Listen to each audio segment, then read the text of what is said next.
Construções verticais, mobilidade reduzida, poucos espaços de convivência e interação.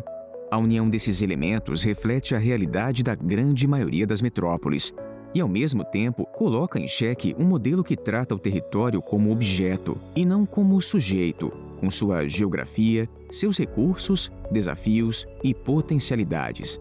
Mas, afinal, pensar num esquema diferente daquele que aprendemos a entender como cidade não seria utopia? De certa forma, a resposta é sim, e é usada como ponto de partida por um dos projetos em exibição no Espaço Arquitetura da Bienal de Veneza.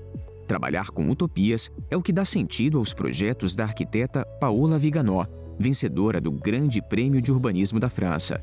Em conversa por videochamada diretamente de Bruxelas, Paola explica que esse exercício é fundamental para entender que as coisas podem ser diferentes e ajuda a buscar soluções para transformar as cidades em espaços que permitam a coexistência de todos os atores envolvidos, humanos e não humanos. Sono consapevole del fatto che qualche volta la metamorfosi richiede anche. Tenho consciência de que a metamorfose requer abandonar algumas coisas que fizemos e que não funcionam.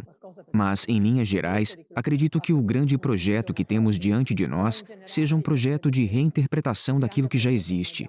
O novo projeto biopolítico, que coloca juntos espaço, vida e relações, deve ser construído em modo diverso, onde as várias vidas têm o mesmo peso. Sei que é difícil pensar que nós e uma mosca tenhamos o mesmo peso, sabendo que temos o problema das relações entre humanos que ainda não foi resolvida.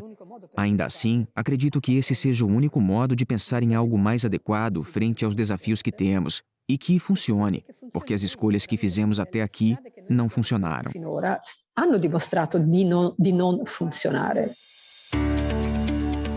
Formada em arquitetura em 1987, Paola fundou, juntamente com o urbanista Bernardo Secchi, o estúdio responsável por diversos projetos urbanos e planos metropolitanos em desenvolvimento na Europa. Entre os exemplos, Grande Paris, Lille 2030 e Bruxelas 2040. O que todos têm em comum é o desafio de repensar as cidades como espaços de reconstrução da natureza.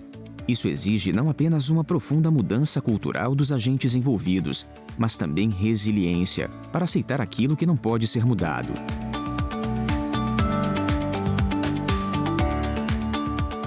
Partindo dessa linha de pensamento, fica claro que nem todas as cidades podem ser repensadas da mesma forma.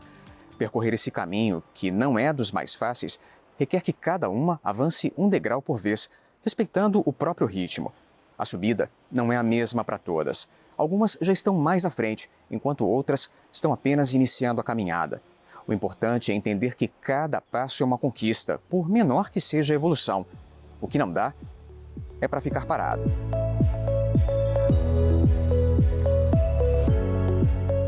Mas e o Brasil, que sequer iniciou o percurso? Será que diante de tantos desafios dos pequenos aos grandes centros, é possível pensar numa mudança? Paola acredita que sim.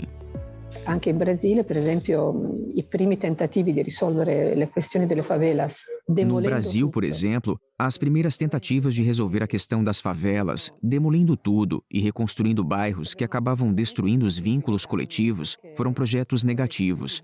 Eu acredito que nas favelas haja muitas oportunidades, porque, apesar da escassez de infraestrutura, são lugares ricos de energia humana que podem ser acompanhados em vez de serem destruídos. Tenho consciência das dificuldades de trabalhar no Brasil, mas não há dúvida de que existe um grande potencial ali. O Brasil não deve se dar por vencido, mas utilizar cada oportunidade para mudar esse estado das coisas. Per modificare questo stato delle cose. Para que esse tipo de transformação aconteça, é preciso que não apenas os governos, mas também a sociedade civil participe do processo. Afinal, esse deve ser um espaço de troca coletiva, de interação, de convivência com o próximo. A pandemia de coronavírus, que levou várias cidades a decretarem um lockdown, nos fez recordar a importância dos jardins e áreas de convivência, esquecidos no frenesi da vida moderna, e acendeu uma luz diante daqueles que buscavam enxergar um caminho para começar essa metamorfose.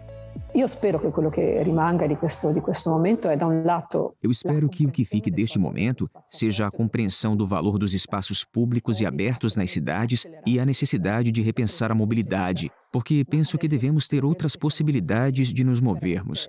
A Covid apenas acelerou essa tomada de consciência, mas eu realmente acredito que este seja o momento de mudar a rota. A pandemia colocou o poder público de joelhos, então penso que o público deva retomar seu papel de importância, seja no desenho das cidades, seja politicamente falando, para recuperar o seu espaço. Riprende il suo spazio.